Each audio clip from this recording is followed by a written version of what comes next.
അത് നല്ല ഭക്ഷണങ്ങളാണ്.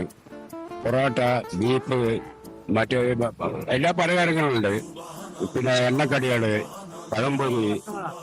പഴംപൊരി ബീഫൊക്കെ അടിപൊളിയാണ്. പാലക്കാട് കളക്ടർ ഷാപ്പിപ്പറമ്പില് എല്ലാരും ഇവിടെ വന്ന് കഴിച്ചിട്ടുണ്ട്. അതിന്റെ എല്ലാ വീഡിയോകളും ഇവിടെ ഉണ്ട്.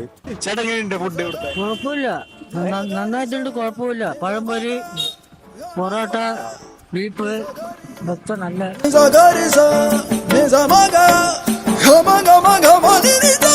ഈ പൊറോട്ട അടിച്ചുകൊണ്ടിരിക്കുന്ന ആളാണ് നമ്മുടെ സെൽവൻ ചേട്ടൻ. സെൽവൻ ചേട്ടൻ ഭയങ്കര ബിസി ആയിരുന്നു. കാരണം വേറെ ഒന്നുമല്ല, സെൽവൻ ചേട്ടന്റെ പൊറോട്ടയ്ക്കും ബീഫിനും അത്രയ്ക്കും ഡിമാൻഡാണ്. ഇതൊരു കൊച്ചു കടയാണ്, ഒട്ടും ഹൈജീൻ അല്ല എന്ന് പറയുന്നവർക്ക് മുന്നിലേ സെൽവൻ ചേട്ടന്റെ കുടുംബക്കാർ തന്നെയാണ് ഈ കൊച്ചു അടക്കളയിൽ ജോലി ചെയ്യണതും അവർ അവിടുന്ന് തന്നെയാണ് ഭക്ഷണം കഴിക്കണതും. നമ്മൾ അവിടുത്തെ പൊറോട്ടയും ബീഫ് കടയെന്ന് പറഞ്ഞു. നല്ല ക്രിസ്പി ആയിട്ടുള്ള പൊറോട്ടയും അതേപോലെ നല്ല തിക്കായിട്ടുള്ള ബീഫിന്റെ കടയായിരുന്നു. ഈ സവാള കാരമലൈസർ ആകുമ്പോൾ ചെറിയൊരു മധുരവും അതിന്റെ ഒപ്പം തന്നെ സ്പൈസി ആയിട്ടാണ് ബീഫ് കറി വരുന്നത്. എനിക്ക് നന്നായിട്ട് ഇഷ്ടപ്പെട്ടു. പിന്നെ അടുത്തായിട്ട് പറഞ്ഞത് ഇവിടുത്തെ പഴംപൊരിയും ബീഫ് കറിയാണ്. വേറെ പല സ്ഥലത്തുനിന്നും ഞാൻ ഈ കോംബോ ട്രൈ ചെയ്തിട്ടുണ്ടെങ്കിലും പക്ഷെ ഇവിടുന്ന് കഴിച്ചപ്പോൾ എനിക്കൊരു അത്ഭുതമായിട്ട് ഫീൽ ചെയ്തേ. അത്രയ്ക്ക് അടിപൊളിയായിരുന്നു പഴംപൊരിയും ബീഫും പൊറോട്ടയും ബീഫ് കറി. നിങ്ങൾ എന്തായാലും മസ്റ്റായി ട്രൈ ചെയ്യേണ്ട ഒരു ചെറിയൊരു കടയാണ് സെൽവൻ ചേട്ടന്റെ ചായക്കട. അപ്പൊ ഈ ലൊക്കേഷൻ വരുന്നത് കുരിശാങ്കുളം, മേപ്പറമ്പ്, കാവിൽപ്പാട്, പാലക്കാട്. ഗൂഗിളിൽ സെൽവൻ ചേട്ടന്റെ ടീ ഷോപ്പ് എന്ന് പറഞ്ഞ ലൊക്കേഷൻ ഉണ്ട്. അപ്പൊ നിങ്ങൾ എന്തായാലും ട്രൈ ചെയ്യുക. ട്രൈ ചെയ്തിട്ടുള്ളവർ എന്തായാലും ഫീഡ്ബാക്ക് അറിയിക്കുക എന്ന് പറഞ്ഞുകൊണ്ട് ബൈ ഫ്രം ഫുഡി ടോം.